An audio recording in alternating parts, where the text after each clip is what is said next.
Welcome back to another episode of All Things Everything presented by Gulf Coast Smoke. My name is Alonzo. And I'm Sabrina. And this is episode 52. And we got snow this week.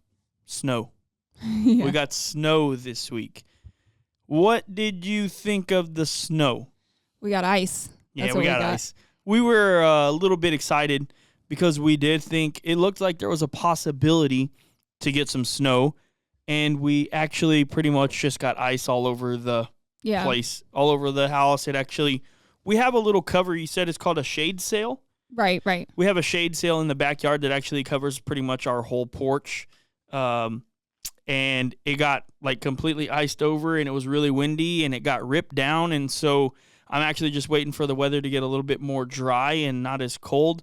I got to go up to the roof and actually got to take that thing all the way down. So that kind of stinks. But yeah, like rain. So it rained kind of heavily on top of the shade sail. So it collected, like a bunch of water had pooled, and it was super windy. Yeah. So the water had just pooled there. And then, of course, when it got down to freezing temperatures, it just froze. Yeah. So that whole thing was just like, imagine just like, the heck is like the word? Concave.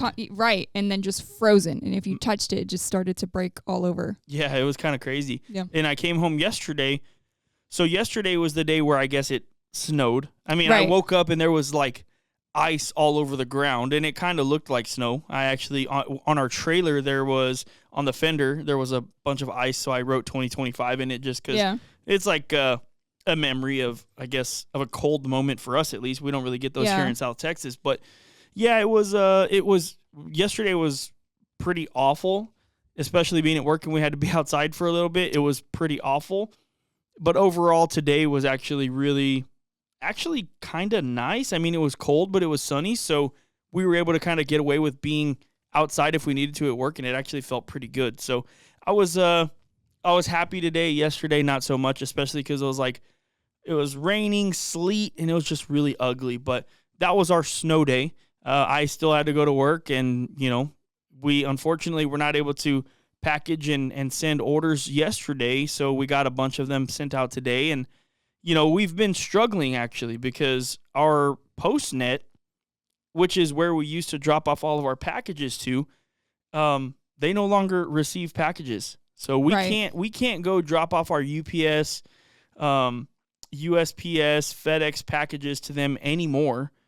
We have to go and find like a local dealer, like the UPS store in Corpus, or we have to go straight to USPS, or we have to go to a CVS or something like that. So, and they're very limited on space. Right. So it's been a little bit of a struggle for us. I mean, we're still getting out orders every single day, but Sabrina's having to drive, 25, 30 minutes to go get those orders delivered. So we're trying to figure out how we can actually get like a scheduled UPS pickup to our office. If anybody has some insight on that, let me know. Reach out to me, send me an email, because we have been looking into it. But from what we can kind of tell, it is possible, but you have to schedule these types of things. But the thing with our small business is, although I would say 98% of the time we're getting multiple orders a day, it's just, you just never know. So It's hard to tell them like, hey, I'm going to have this many packages on this day, because we just don't know. And our thing is, we like to ship out every single day. We want to get our product to you guys as fast as possible. So it's been a little bit of a struggle for us, for sure. Like I said, if anyone has any insight, maybe if you work for UPS or FedEx or whatever, maybe reach out to us and let us know. And another thing real quick that I wanted to talk about was I've been getting, I don't want to say people are really mad, like actually mad, but so we started doing some boxing content. We would box up an order, we would throw a sticker or something in there, and then the next person's commenting, oh man, I want a sticker too, or man, I put in an order in the past and I didn't get a sticker. It's so hard. One of the things that I'm learning with this, and I'm still learning every single day, is it's impossible to make everybody happy. The first thing I'll tell you guys is our intent is never, ever, ever to upset anybody. We are trying to create content, and we are trying to make it a little bit funner for the person that's getting their order packaged. We randomize the way we pick who gets packaged. So it's not like we're looking and saying, oh, that's our friend, let's package it and let's give them a sticker. That's not at all what we're doing. We're literally getting all of our orders for the day. We're randomizing it here in the office, and that's how we're picking. Yeah, so today I filmed a day 7. Yeah. Which will go out at some point in the next couple of days. But because of the delay from the holiday and the delay from the weather, I gave everybody a sticker. Yeah. Right. And it's just random which sticker I'm putting in. But yeah, that typically that doesn't happen. It is random, and that's the fun part of it, right? Yeah. Is it's a surprise. Is mine gonna get picked this time? And if you watch the video, you can say, oh man, that one was mine. Yeah. Right. So it's supposed to be fun, lighthearted, and just fun for us here packaging. For sure. And again, no one's like really mad at us, right? But I just wanted to kind of bring it up because I have gotten the comment a few times. One of the things like with our business is Sabrina basically runs it while I'm at work, right? So if you guys place orders, she's packaging every single order on her own, basically Monday through Thursday or Tuesday through Friday. It just depends on my work schedule. I work 4/10s, and she's doing it all on her own here, right? But the thing that Sabrina doesn't necessarily do is she doesn't log into the social media and post the content and or respond to comments. That's actually me. If you guys ever receive a message from Gulf Coast Smoke, you message us and get something back, or if you get a comment from Gulf Coast Smoke, that's, pretty much 100% of the time me, right? Yeah, there's only been a couple of times where I've directly messaged somebody. I think literally 99.9% of the time it is me. And so I see these things more than Sabrina. That's why I bring it up, and Sabrina sometimes doesn't, or she probably wouldn't at all. But again, I just wanted to throw it out there that, guys, all we're trying to do is create content, make the content fun for whoever we're boxing. And our goal is not to upset anybody in the past that hasn't gotten a sticker or anything like that. It's just, it's just one of those things I just wanted to bring up. And again, no one's been truly, truly mad. But we've gotten a couple of messages and we've gotten a couple of comments like, man, I ordered this and I didn't get a sticker. Well, at that point, we weren't actually making this type of content, and again, it would have been random. There's no guarantee that whoever is going to get anything. So we appreciate you guys always watching. And, it's a different type of content for us. But don't forget, our goal is to just put out content all year long. And just hopefully you guys can vibe with one part of it. Whether you like the boxing or whether you like the recipes or whether you like ASMR, because, we have I never even put out that ASMR boxing video, so I need to do that. Thankfully, we have videos backlogged. Right. So we have videos ready to go for 4 days coming up. And we have, of course, like today we're filming this. So this is going to be our content for Friday. We have clips that we've got from the podcast. Actually, I got 5 posts. So we got 5 days ahead right now, which is what we're really trying to do and stay ahead. There's still some content I haven't even posted, but either way, we're hoping that you guys can vibe with one piece of it, whether, like I said, it's one part or the other. So we're just trying to put that stuff out there, and we're hoping that you guys enjoy it. And, thank you again for everybody watching. And that kind of will allow me to roll into the next thing that I wanted to talk about today was I've been thinking about this a lot lately because we told you guys in December or maybe early in January that our goal was to continue to post a lot of stuff. And we've been doing it. And this is just as well as I do. It's been actually pretty hard. Yeah.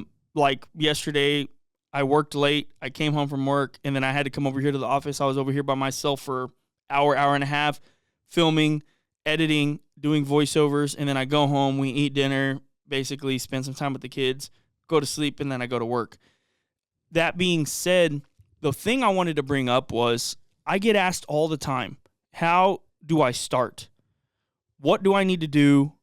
And honestly, I can tell every single one of you that the thing that has changed the most for Sabrina and I this year, and maybe a little bit last year when we kind of started doing short form stuff more and more, was that we're actually utilizing more of the tools that we have at our hand. And when I say at our hand, I literally mean at our hand, our phone. Yeah. We started filming 100% of our shorts with our phone. And that, in my opinion, has changed everything for us. So it's allowed us to continue to film recipes and this boxing content and everything. And then I downloaded an app called LumaFusion. This is not sponsored at all. I'm literally just talking about this because this is what I've been doing this year. And I think it's changed, I don't want to say everything for us, but it's changed a lot for us in the fact that we're actually able to continuously crank out more and more posts. So do not be afraid to start if you only have a cell phone. I'm serious. Like, we had only been trying to, for the longest time, setting up our cameras, putting them vertical, multiple 3 different angles and stuff like that. Man, one phone is all you need. Get good angles, pick up your phone. Don't be afraid to pan over what you're doing. And I'm telling you, it 100% can work for you. I don't know what it is about filming on your phone and posting it to TikTok or Instagram or whatever it is. It works. I mean, we've been seeing our views get better and better and better. And I'm not saying it's because of the phone, but I think that just continuing to make content and filming it and then editing it on LumaFusion. Again, that's LumaFusion.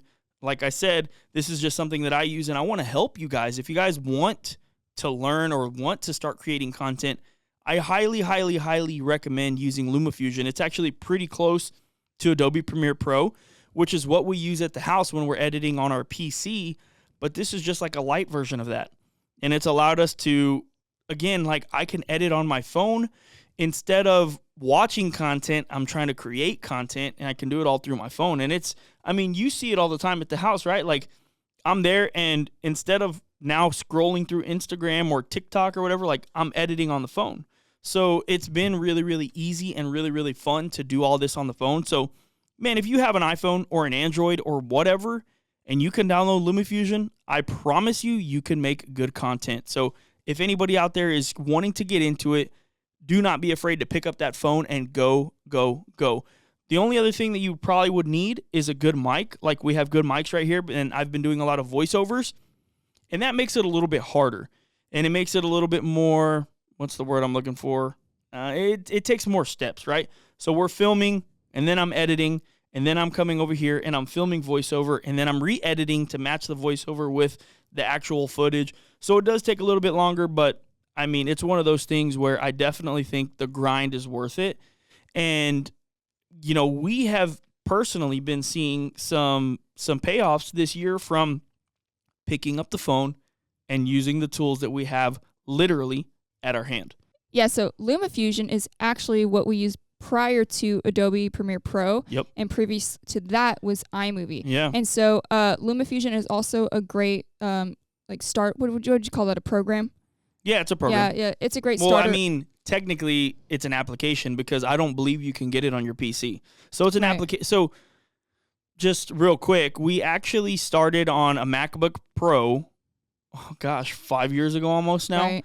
And we used free iMovie. It was free.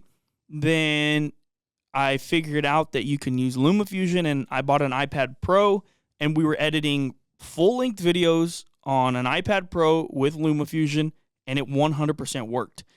It wasn't really until Sabrina took over as full-time editor that we really transitioned into Adobe Premiere Pro, because we knew that we needed to be... Well, it started when we were doing our competition over on our lot. We were trying to edit that, and I found that LumaFusion couldn't really handle the load, and that's when we figured out, okay, well, we need to switch to something else. We need to get...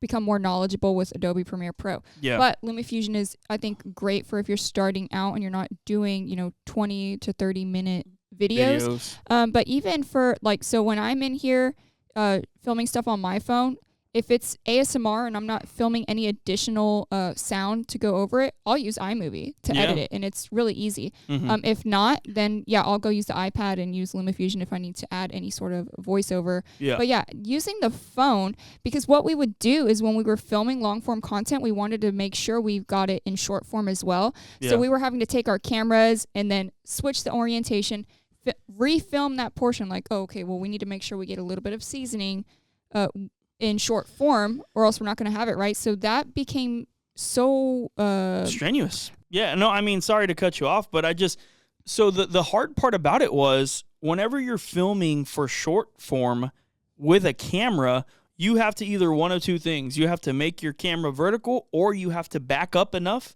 in order to get it into that frame that makes it to where you can do 16:9 and it can look like it's on a phone. Right. The hard part about that is, we've openly said this, we have good cameras, but we have not upgraded them in literally, 4 years. Right. So we're working with older legacy equipment and we don't have the best lenses ever. When it's time for us to upgrade, we're absolutely going to look into all those things. But man, we just feel like it's still working for now. Right. But it is hard and it is a little bit strenuous and annoying to actually sit back. Okay, well, you did that on the next chicken wing or on the next rib or on the next whatever. Now we got to back up. We got to change, and redo it. So it just makes it a lot easier to have your phone and a monopod on the side to where you can get different angles from the phone and it's not hindering anything with your long form content. So my suggestion would be, if you want to do long and short form, definitely get a monopod as well, because you could obviously get a tripod, but the thing I like about the monopod is it takes up less space. Mm-hmm. So in our kitchen, we literally will have 3 tripods at times. I'm sorry, 2 tripods. Sabrina's holding a tripod in her hand. I guess it's not. It's like a handheld tripod. And then we have the monopod. So like our kitchen is small. We still have a smaller home, right? And it takes up a lot of space. So I think that monopod does really, really good there. But, I just wanted to bring it up today because I do get questions a lot, because there's a lot of people that do short form content and they love doing short form content, but they're looking to get into long form. We're actually kind of opposite. We've been doing long form for a while now and we're trying to get into short form. So we're trying to figure these things out. But I definitely think that that's a huge thing is, man, if you're wanting to do this, there's almost literally no excuse, because most people in the world have an iPhone. And the iPhone camera is good enough to film very, very good short form content. Just recently we actually had a reel that went viral. It was 100% edited and shot on an iPhone. And it was there was nothing really to the video, but it's just one of those things. If you don't film that content, if you don't put it out there, it's not going to happen. And doing things on our phone has just made it more possible, easier. And it's just been a game changer for us personally, especially with this goal we have this year, which is just to post. Basically, every single day, I want you guys to see something from us. You're not going to forget who we are, because we're going to kind of be in front of you at all times. And that's our goal. And that's also why we're not trying to do 50 different recipes every single day. We're doing different things. Oh, they do this. Oh, they own a business. Oh, they have a family. Oh, they have a podcast. Oh, they do this. Man, this is a business. It's not just a recipe content creator. Like, we are a business. And that's our goal, to show you guys and put ourselves out there. Right. And our iPhones, I don't remember what, I think mine's like a 12. Yeah. And yours Sabrina? is like a 13 or something. No, mine's actually I have a 15. Right. Well, they both shoot in 4K as well. Yeah. And I love the Osmo Pocket 3. I'm a big fan of DJI products, but the one downfall with the Pocket 3 is when you switch it to that portrait mode. It goes to 2K. Right. It doesn't film in 4K, and you can just tell the difference. It does not look as good, because that's what we were doing. We thought, okay, this is going to solve our issues for, switching that orientation while we're filming our long form videos. Yeah. And it really didn't help. So when you film on the phone. But it is great for long form. It is great for long form. It's great for vlogging, all that stuff. But yeah, filming on your phone for short form, it really is good. And it's also good because, I don't have to remember to bring anything to the office. I just bring my phone. Right. And there's lots of really cool tools that we've been using for it. So you got one of those, it goes around your neck and it's got a mount and you put your phone on it. Yeah. So you can film kind of overhead POV style content, which I think is really neat. There's a lot of really great tools for your phone and gimbals. And I think that costs what, like $19 or $20? Yeah. It wasn't expensive at all. So a lot of the tools that you can get for your iPhone, they're going to be so much less expensive than anything that, these cameras that we're staring at right now. Yeah. Because, let's just say, this is just an example. I'm not saying that this is what ours cost, but let's just say it's a $2,000 camera. You want to buy a good tripod, a heavy, sturdy tripod for it, $200, $800 lens. And we have, 4 lenses or something like that, which we actually for us, we found that we really didn't need all of those, but, anyway, that's kind of neither here nor there. The reason, again, I wanted to bring it up is because people do ask, and I think that it's very, very beneficial to pick up your phone and start creating content. You don't need anything else. You literally do not need anything else. So if you guys are looking to get into it, hopefully those tips, tricks will help you guys out for sure, because it's really changed everything for us. And it's not even about like, oh, you're making better content. No, we're just making more content. Right. It's easier. It's much easier to do. I can't explain it. Picking up the phone, clicking record, man, it's pretty dang easy. We cook a lot at the house no matter what. Yeah. So we're just turning those into recipes. And the cool thing about voiceover is you don't have to worry about kids being loud in the background, dog barking, people mowing. And that's another thing, right? Like little things at our house. Man, we can't post that. We can't post that. Well, now we film everything. If we need to, we'll cut the sound. And now we can do voiceovers. So it's really, really cool. Just think outside of the box and try and figure out a way that you can put your content out there. But, man, if you guys are into it, if you guys want to, start now. Use your phone. Yeah, just get a phone with enough storage space. Yeah, that's for sure. Because yours, I think I have like a terabyte, and yours is like 156, and it's pretty. You have to delete stuff all the time. Constantly. And that's because I have like thousands of pictures of the kids too. So you don't want to delete those. I don't delete anything of the kids. I'll delete videos of like food stuff, but none of the kids. Yeah. But speaking of videos and everything, we have a couple of recipes that have come out this week, and a couple of short form version recipes as well. So it's Friday. They've all been released by now. Let's talk about them. So the big one, the beef rib video. We actually did beef ribs on a pellet grill, and that actually came from a subscriber asking for a very long time. Willie Klondike had probably been asking for like a good 7 months. Yeah. And it was like every video, man, this looks great, but can you please do dino ribs on a pellet grill? Hey, man, this looks great, but I'm still waiting for that dino rib on a pellet grill. And I'm like, man, it's coming. And we just never really got around to it. It's not like we didn't want to do it for Willie. There was one day we tried to, but we stayed up late and didn't start them soon enough. Yeah. Yeah. So unfortunately, that's what Sabrina and I do. We'll stay up till about 4 a.m. watching movies, and then, we'll get a late start the next day. That's our vice.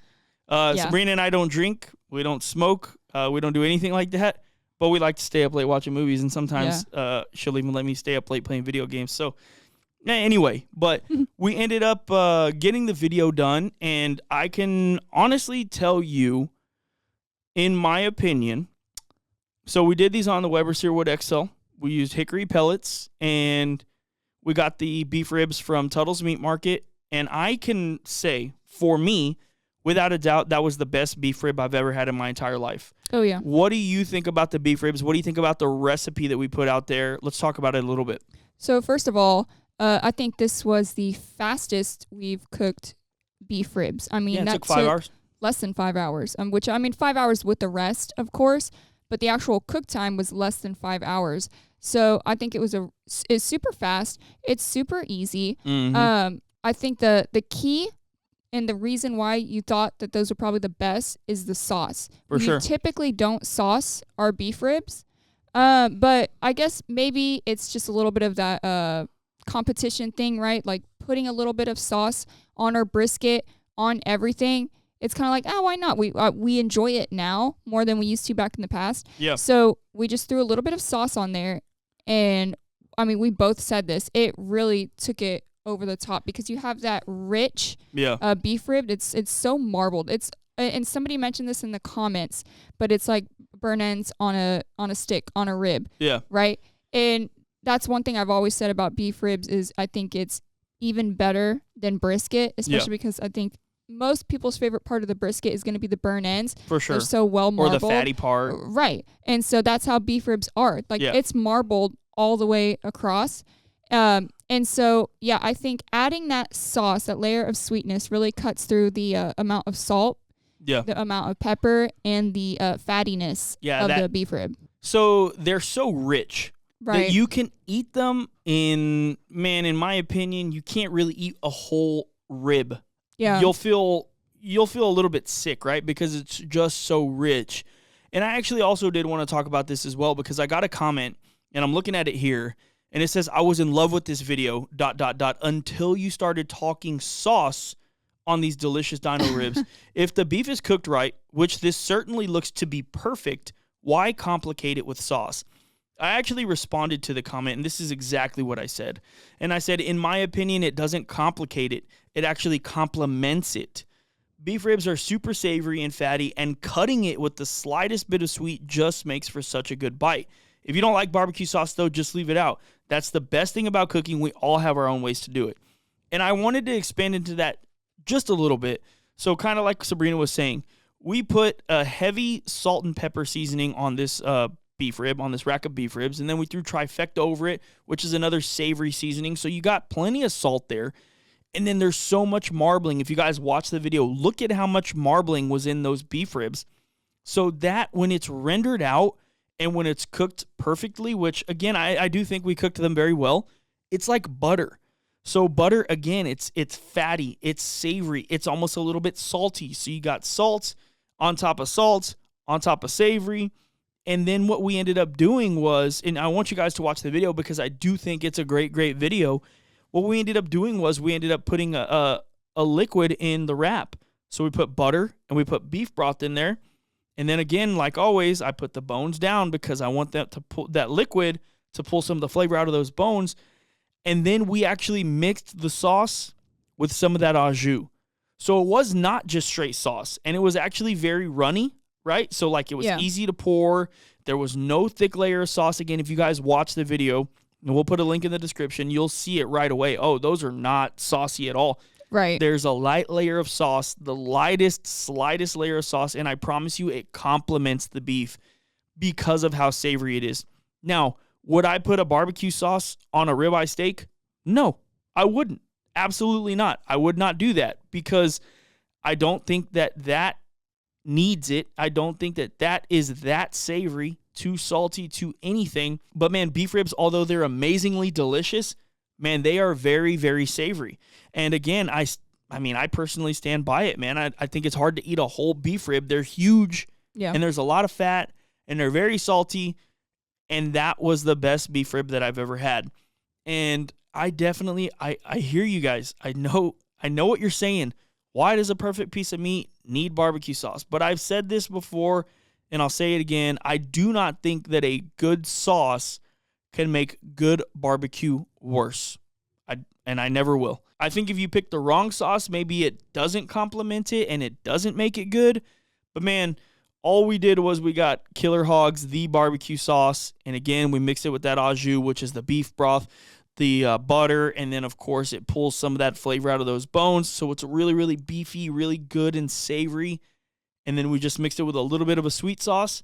Man, it was just absolutely banging. Yeah, and that's a great point, is that we did balance that sauce out with some of that natural au jus. Yeah. And that really took what is a sweeter sauce, yes, and brought it a little bit more to the savory side. So yeah, it was not this. If you tasted the sauce and the au jus mixed together by itself, you would almost think that.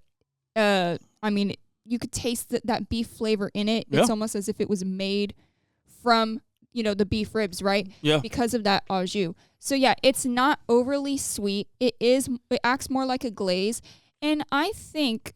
I mean, and this goes with all of our recipes, right? When you put the comment of, good meat doesn't need all this extra stuff, right? Well, that's like saying, okay, well, good meat doesn't need trifecta. Good meat doesn't need hospitality or that base or Southern Belle or hot, because a good meat should only need maybe a little bit of salt and pepper. Yeah. Right? Well, a lot of people do think that. Yeah. And that's fine. But there's a lot of people, obviously, because, I mean, people who buy our seasonings and buy other seasonings, right? There's a lot of people who like adding more than just salt and pepper. Yeah. And that's just what they like, right? So I think when it comes to the sauce, and I get it's a visual thing, right? You're watching that video and you're like, oh man, I'm on board with this. I love the way this looks. And then you see something that you wouldn't do in your kitchen and maybe it turns you off, right? But I still think, first of all, if you go and look at those beef ribs, even with the sauce on them, they look amazing, right? So I don't really see how it could turn you off that much. But I think it's just all about what you like to do. We're just showing, a recipe that everybody can follow. Yeah. But then we also added a little touch that we just in the moment thought, oh, let's add this on there. I think it'll be really good, right? So it's just about what you like to do. And just because we put a video out of something does not mean you have to follow that step by step. We just want you guys to learn the process of making the beef ribs. Yeah. Choose if you don't want to use our seasonings, that's fine. Choose whichever seasonings you want if you want to stick with basic salt and pepper. Yep. But the whole point is to show you the method of cooking, what you can do to them, and then just try it yourself. I mean, you're going to find whatever this goes with everybody. I mean, we watch videos all the time. Yeah. And it's like, okay, well, I like this, but I'd probably change this. That's why we made our own seasonings in the first place, is because we tried so many and we thought, okay, well, no, we want to make something. This one has what we like, but also this we don't like. So we created our own seasoning so we could make something that we really loved and not just liked, right? So everybody out there, when you watch these videos, just take the learning portion of it. And if you don't want to follow the specifics, the flavors that we use, change them to your liking. Yeah. No, and I agree. And I think that the best thing about barbecue is that everybody can do it their own way. Right. And that's the thing, right? Like, so it's funny because you and I were talking about this last night, especially with our short form content. Right now, we're kind of like trying to be really direct. This is the best beef rib you've ever had. This is the best pork steak you've ever had. Right. These chicken wings are going to level up. This is going to level up your chicken wing game. Guys, we don't necessarily, I mean, we think that, but like, we don't think that ours is the end all be all, right? We're trying to create good content. We're trying to catch attention. We're trying to do the right things. But with everything that we do, absolutely everything that we do, we 100% are just trying to show you guys a method. And the thing with this video is if you watch it and you pay attention to details, I give a lot of information about water pans, why I'm using a water pan, the Weber Searwood XL, and how it's different from another pellet grill that you may or may not have, or you might be interested in the Weber Searwood XL, and this might say, oh, wow, I really like that feature. I think I want to get this grill now. Man, the beef ribs were incredible. Whether you like pellet grills, hate pellet grills, love sauce, hate sauce, all you got to do is change those things. If you don't like pellet grills, man, throw it on your offset. If you don't like barbecue sauce, man, throw it with no barbecue sauce. Put the au jus over top if you're interested. And man, again, I just think that the method to barbecue is what makes it so much fun. In that video, I believe I said something along the lines of, man, this is why I love this. Because it allows me the opportunity to go out and show you guys something that we have passion about and show our method. It's not necessarily the perfect or right one, but it is our method. And the one thing I can promise you, and the most important thing when you're cooking barbecue at your house, everybody at our dinner table absolutely loved it. And that's the most important thing that comes out of barbecue. If you're putting a lot of time and effort and money into buying a nice piece of meat, you're buying these expensive smokers, man, as long as everybody at your dinner table loves them, you have already won. Yes. Man, it's, and I'm sorry to get like so passionate about like barbecue sauce versus pellet grill versus this and that.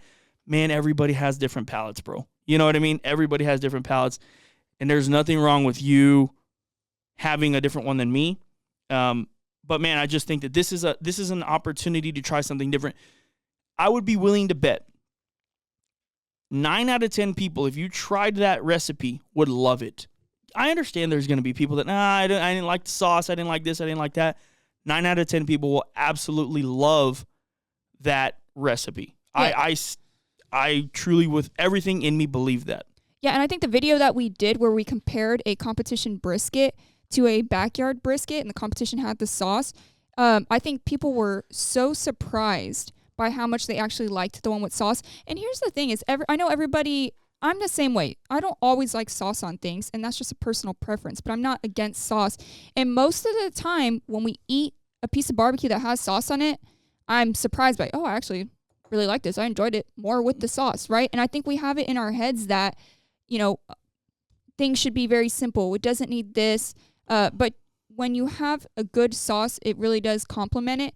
And I think people were really, really surprised by that. So I think if you were to try this recipe at home and all we use is the Killer Hogs, the barbecue sauce. It's a good original style barbecue sauce. Yep.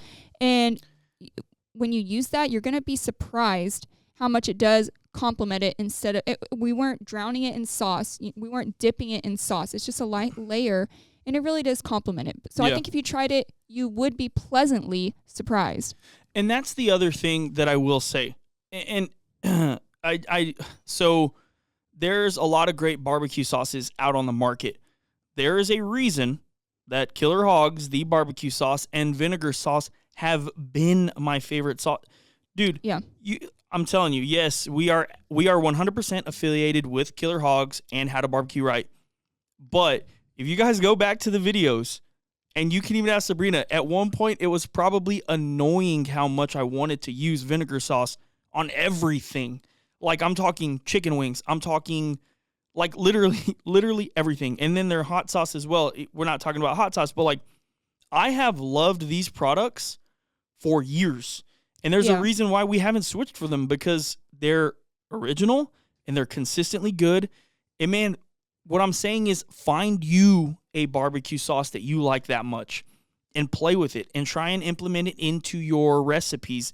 And I think that that's why we stick with Killer Hogs, because I know the flavor. I know how it's going to complement specific meats, and I know exactly what I can do with it. And again, just try and find stuff like that for yourself, and I think it's going to be huge for you. Yeah, and I think the biggest thing too is don't be afraid to utilize the au jus that you get from any piece of your barbecue, any of your smoked products that you wrap, any type of au jus you get. Yep. Don't be afraid to mix that in with the sauce, because it just adds a whole nother level of flavor, and it really can tone down a sauce that is maybe on the verge of being, overly sweet or overly thick or something. So don't be afraid to use the au jus that comes from your barbecue. Yeah, absolutely. I agree with that 100%. Okay, and so moving on, you mentioned this already. We had one of our short form videos go viral, I guess you would say. Yeah. Yeah. Yeah, no, it went. So, I don't know what's viral nowadays. If it's got to be over. It got like 1.7 million views. I would say that's pretty viral. Yeah, well, to me, anything that reaches 1 million is viral, but who knows these days. I think that's viral. And it's the least suspecting things that typically go viral for us. Our long form content, the only video that went viral was the TikTok tacos, right? And so it's the things you least expect. And so we just did a simple brined chicken wing. Yep. That we cooked hot and fast, some good flippity flips, and that went viral. But the thing about it was they looked so good. They really, truly looked so good on camera, which was my iPhone, like we just talked about. And man, I'll tell you what, we loved those wings when we were eating them. We're like, oh my gosh, like these are fire. And the thing is, what I was trying to get out of that video is two things. One thing I actually learned from Malcolm Reed, How to Barbecue Right, pushing your wings to the internal temp of 200 degrees or more, I promise you, is going to make a better chicken wing. I promise you, it just does something. That chicken pops off the bone. It has a great texture. The skin is going to be fully rendered and delicious. And man, I think that is such a huge tip that, again, I did learn from Malcolm Reed at How to Barbecue Right. And the second one is just something that we learned from continuously competing. Brine your chicken. Oh, yeah. And we brined it with Trifecta, which is our multi-purpose blend. I call it a multi-purpose blend because we literally use it to brine. We literally use it to inject, and we literally use it to season. We've done all three of those things at multiple competitions. We've hit first places with it multiple times. We had a perfect score with it. And I'm not just trying to gas it up so you guys go try Trifecta. Use a brine for your chicken. It can be salt and sugar, brown sugar and salt. Use 3 bottles of water, use a 1/4 cup of salt, a 1/4 cup of sugar, and it is a brine. That is officially a brine. And if you put your chicken wings in that for 4 hours, I promise you they are going to have more flavor and they are going to be juicier. I promise you. That's what a brine does, right? And I think that is what I was just trying to get out of that video is, hey, brine your chicken and take them to 200 and your chicken wings are going to be better. And I think that's the kind of like we talked about for the chicken. Most people like it a little more dry, right? Yeah. So I think across the board, if you have the time to do it, and which it's really easy, just go get a brine bucket or a container that you can use specifically for chicken every single time, and brine your chicken, brine your wings. You can even brine pork. Yeah. So I think brining it, especially if you want to cook it further, which I think with chicken wings still, whether you brine them or not, cook them to that 200 range. I think that makes all the difference. For sure. But yeah, just brine your chicken across the board because, as we've mentioned, most people tend to like it cooked a little further than what it technically needs to be Yeah. cooked. So, yeah, let's talk about what people thought about brining the chicken wings.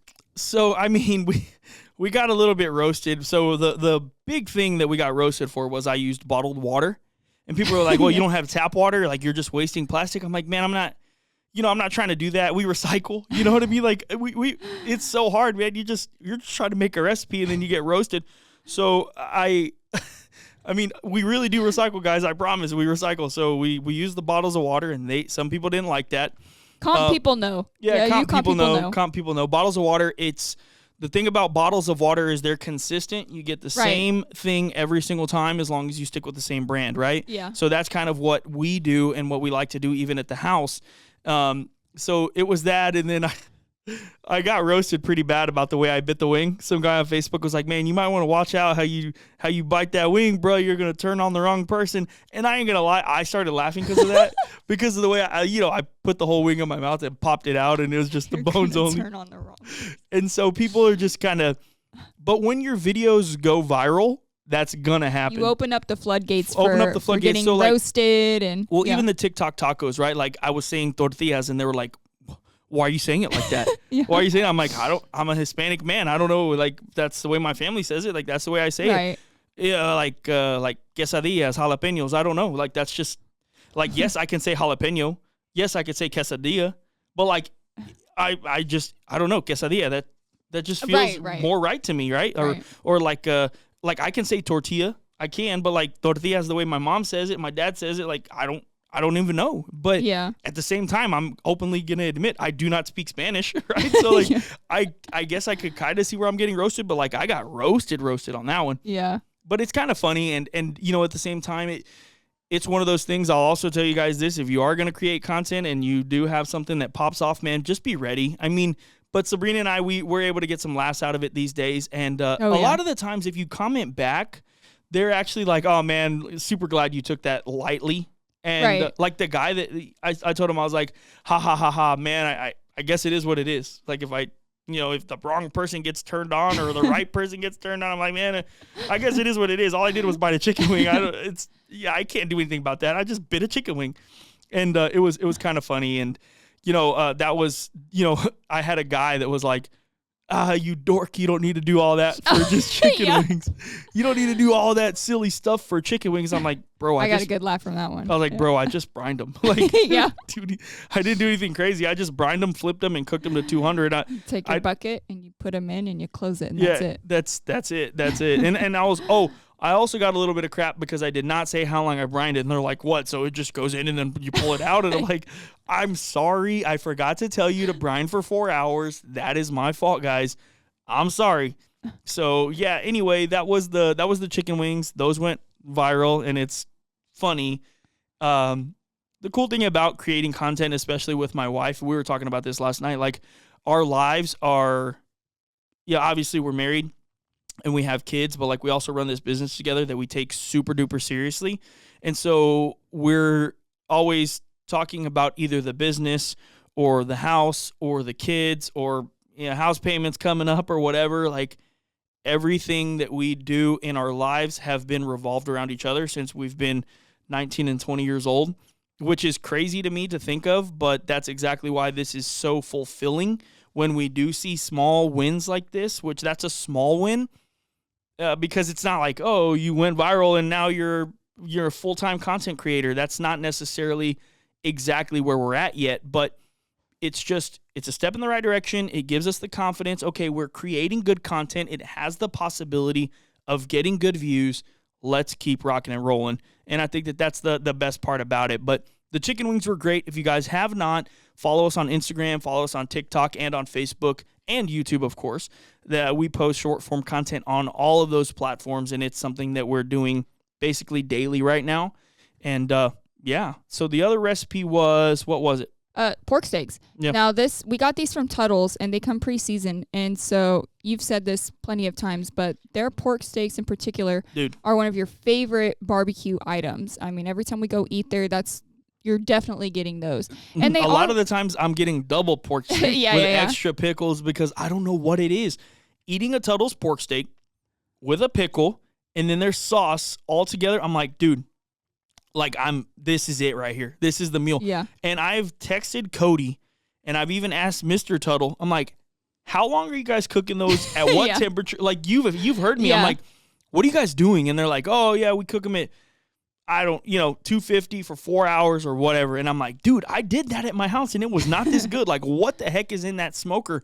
Yeah. They have rotisserie smokers, I believe. I'm pretty sure. Oh, really? And I think that maybe be where they get like some amazing flavor. But man, I'll tell you what, it is such a good bite of barbecue, and it is so inexpensive, in my opinion, to get pork steaks. Man, if you guys have not tried pork steaks, they probably have them at your local grocery store. Or if you need to go to the butcher, say, hey, I want some pork steaks. It's literally like a steak cut out of a pork butt. The bone is typically still in there. Dude. And Penny said, it's like a steak but porky? Yeah. Yeah. And we're like, oh, pretty much, yeah. Yeah, that's exactly what it is, baby girl. Yeah. And, man, again, it was really quick cook. It was a really quick Yeah. cook. Those were done in about 45 minutes. Man, they come pre-seasoned. We hit them with Southern Hospitality over top, which is our sweet barbecue rub. And then we just flipped around every 20 minutes, 15 minutes, whatever. Like I said, around 45 minutes, they were pretty much done. We hit them with a glaze. That glaze was 50-50 Killer Hogs, the barbecue sauce, and Killer Hogs vinegar sauce. I don't know what to tell you guys. I just love the combo, and I think it goes good on absolutely everything. I'll let you in on a weird little secret that might or might not be the sauce that we're running on our competition meats.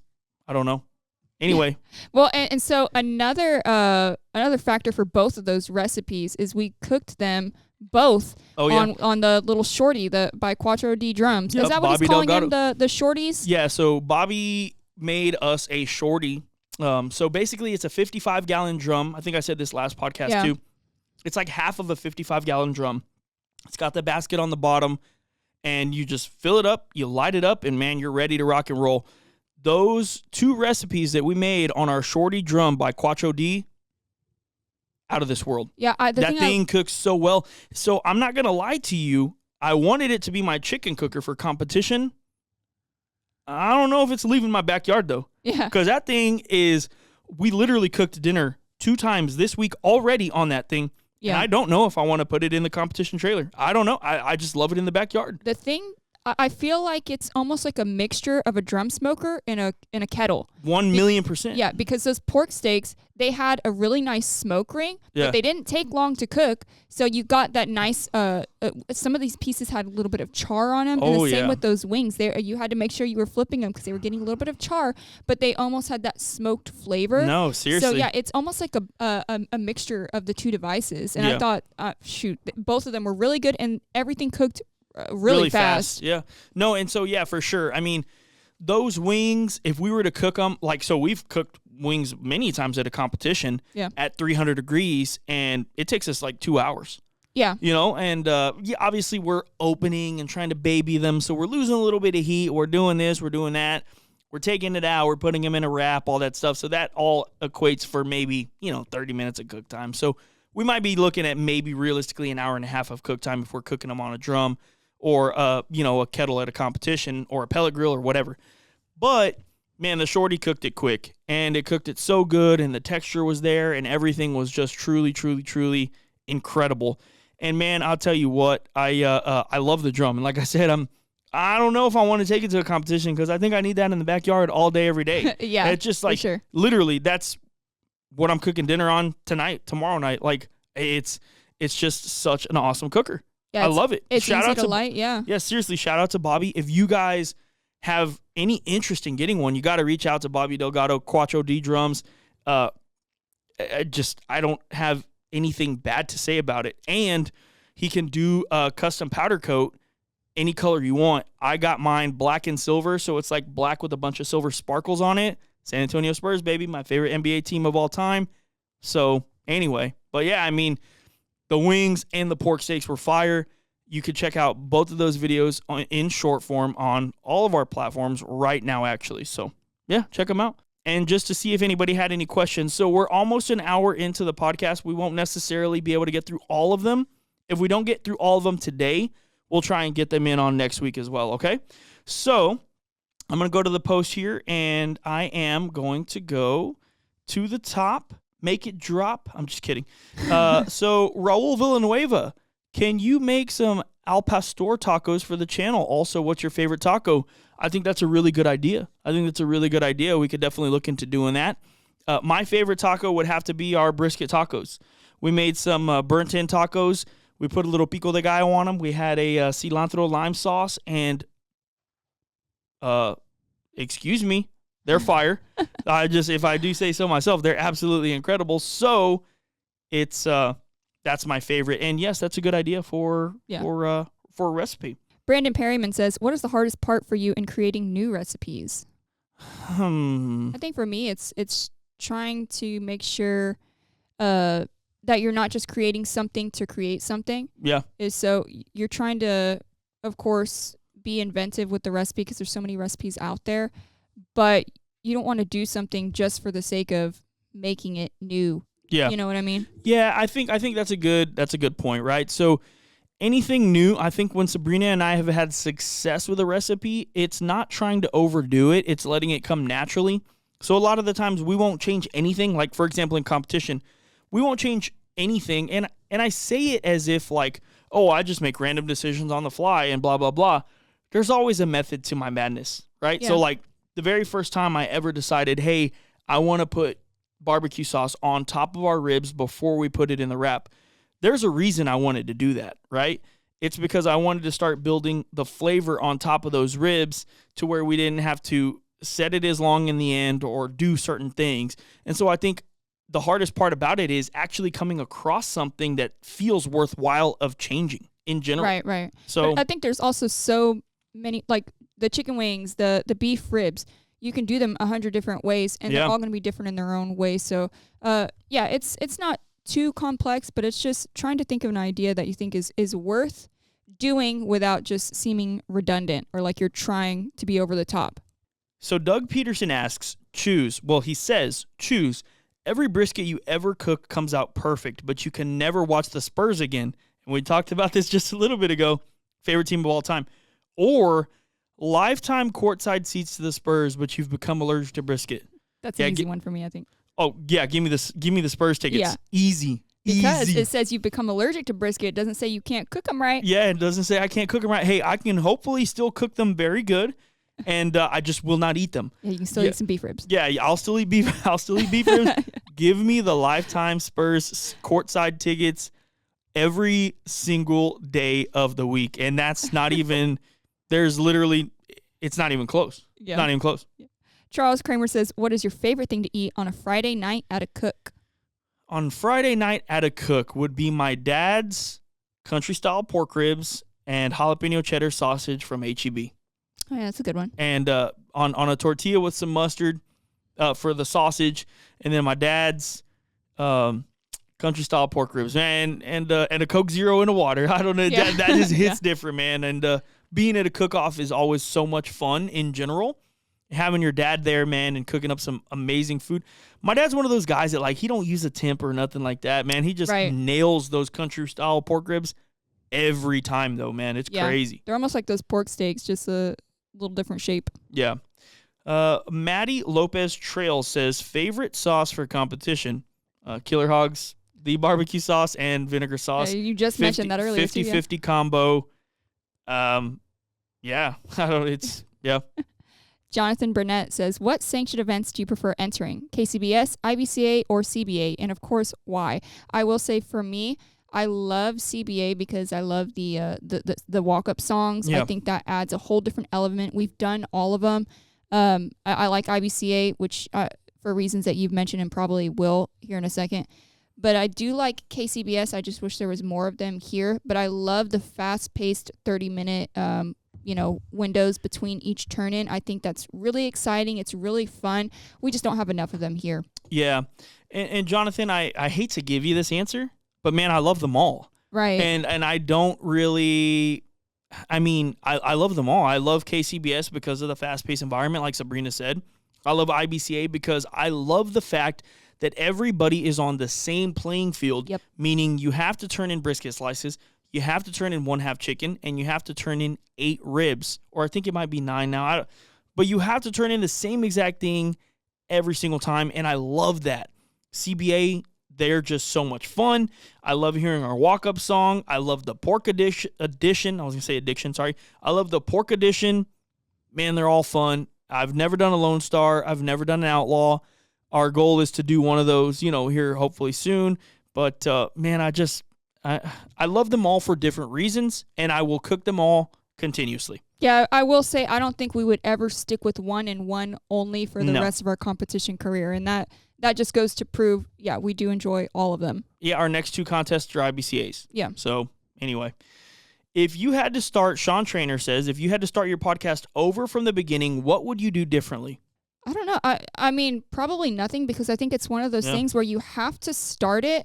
Even for me, it's like, okay, well, these first couple are probably going to be bad for me because it's just a mental block in your head, right? Like, oh, how is this going to sound? Because I don't normally do this, right? So I don't think I would do anything differently. It's just you have to start. No matter how bad you think it's going to be or how bad it actually is, you just have to start, or else it's never going to get to the point where you're, happy with the stuff that you're making. Yeah. No, I agree with that. I personally don't think I would change anything. And I'm not saying that our podcast is perfect by any means. But, man, I'll tell you what, and I pretty much stick by it. It's definitely one of my favorite nights of the week where my wife and I just get to sit down and talk about barbecue, a little bit about life, us going viral and getting roasted a little bit. It's just fun to sit here and talk. It gives us a time where our kids are, like, forced to leave us alone. And I say that in the best way possible because, even Sabrina and I were talking about it today, like, everything we do, literally, we want our kids there, no matter what. Whether we have to fly somewhere, go somewhere, drive somewhere, like our kids, we need to figure out a way for them to be with us. But this is time where they go chill out and do their thing, and we're in here hanging out, and I love that. So I wouldn't change anything. I know that might be a boring answer, but it is the truth. Yeah, I mean, if we had the choice, like, we'd get better cameras and lighting and stuff, but that's probably the only thing I would change. Yeah. Domingo Salinas Jr. says, for competition, half chicken or wings. So half chicken or wings, brine, inject, or both, sauce and glaze, or just sauce? So I would go half chicken and wings if you're doing CBA. I'm assuming we're talking CBA here. Half chicken and wings. I would brine and inject, and I would sauce and glaze. That would be my suggestion. Yeah. So for us, we kind of, a lot of the times, will mix a sort of sauce and a glaze together. So for us, it's typically both. Awesome.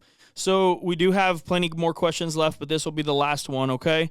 And this one comes from our Facebook group, Micah Ward Gwaltney. Brisket and how long to rest it in a Cambro. My Cambro overcooked my brisket this past weekend because of the rib pan and the pork pan being added to the Cambro. Any tricks on resting or when to pull it from the Cambro before you start to prepare it? Do you pull it out, let it sit on the counter for a while? Our sweet spot with resting briskets has always been right around 2.5 hours.